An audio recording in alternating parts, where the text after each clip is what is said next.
Welcome back, the Keto family. Today we're making low-carb Belgian waffles. If this is your first time with us, don't forget, hit the subscribe button below and the bell icon so you don't miss upcoming videos. Alright, lovely. So as always, you can find everything I'm using today listed right down there in the description below. And then at the end of the video, you'll find a nutritional information card that has a macro breakdown with these waffles so that you know what to expect. So the recipe I'm using today, the base recipe I got from my keto friends. If you haven't seen their channel yet, Susan and Byron Dice are an incredible couple. They have a really amazing story about their keto journey and their weight loss. I really encourage you guys, go check out their channel, show them some love, tell them I said hi. The recipes that they have on their channel, I personally have incorporated several of them into my weekly routine. I really use a lot of them. They have good stuff over there. So please check them out, show them love. They are wonderful people. This recipe, they posted a base recipe. Of course, I had to tweak it a little bit to make it more what my family likes, and I really had to bring it to you guys because it is a superb recipe. And the best part about this one is it freezes really well, reheat it up in the toaster or toaster oven. And my husband actually said it tastes even better reheated the next day than it did fresh. That's his opinion. I like them fresh, but he likes them better frozen and reheated.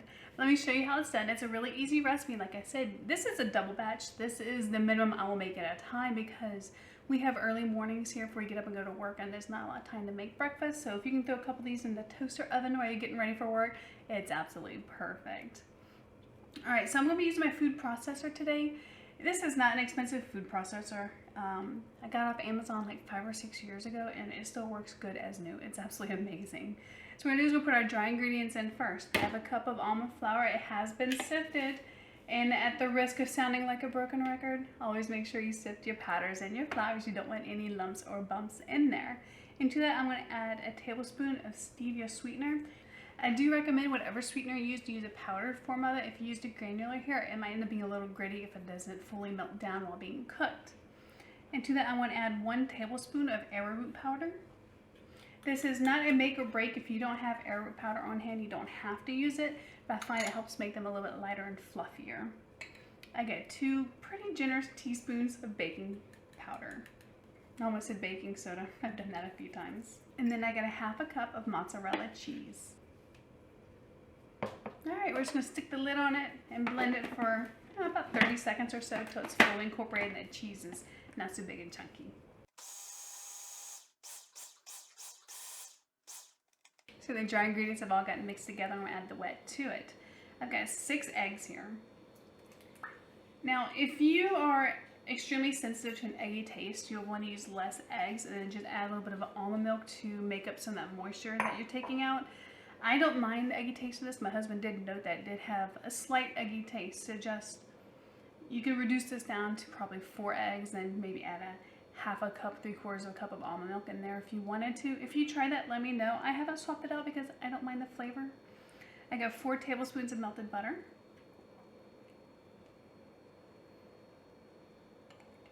One teaspoon of vanilla extract. And I got an 8-ounce block of cream cheese here, and I did soften this cream cheese up in the microwave for 30 seconds. You don't want to stick a cold hard block of cream cheese in here because then you'll be trying to blend it forever. Now I don't use the microwave very often, but I do use it to soften up my butter and cream cheese when I need to. Alright, that's our wet ingredients in. We're going to mix it again to combine it all together. Just mix until it's good and combined. Alright, that is mixed.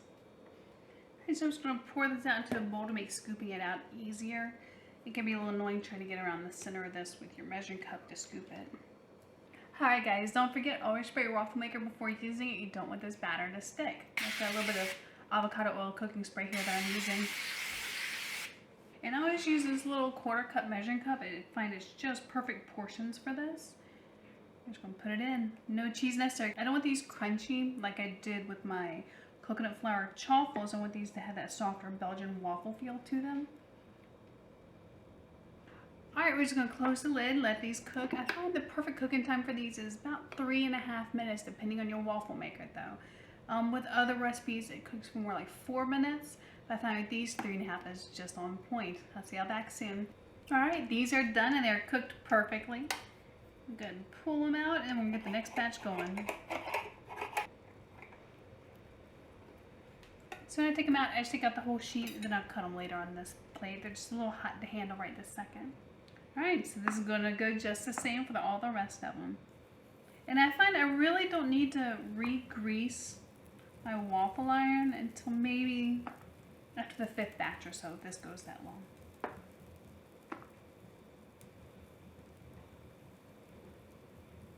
Alright, close this up and set our timer. Don't forget to set your timers. I've done that. And just in case you do forget to set that timer, watch the steam coming out the sides. After, 30 to 60 seconds, you'll see a lot of steam coming out. Then after 3 minutes or so, you see the steam drastically lessens. That's when you know they're almost done. Of course, you can always open it up and look at them. You can usually tell by the color if they're done or not. All right, I'm gonna finish these up. I'll be right back with you.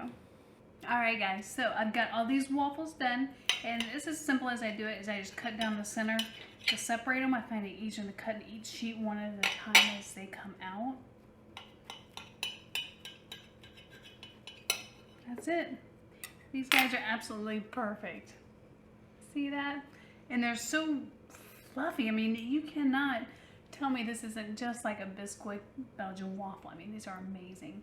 And one thing my husband did suggest, he asked if I could put this same batter in my pancake maker.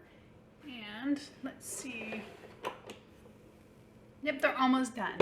And they came out perfect looking just like pancakes. I'll give that another minute. I'll take them out and show you what those look like. My favorite part is the little bits that came out the side and got a little crunchy. Voila, just perfect.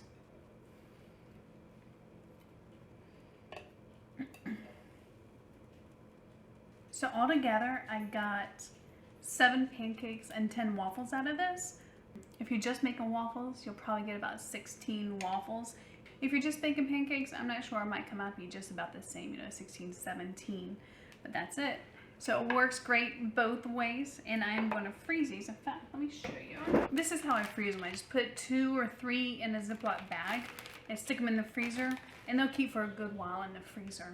One thing my husband has asked me to do, and we have started doing, is whenever I make my sausage gravy, it's the same recipe as with my coconut flour chaffle, is I'll freeze some of that gravy in an ice cube tray and then pop that out and store it in a container. And then in the mornings when he's getting ready for work, he'll pop some of these in the toaster oven, and then he'll pop a couple cubes of the gravy in a pan on the stove and let that melt down and cook up.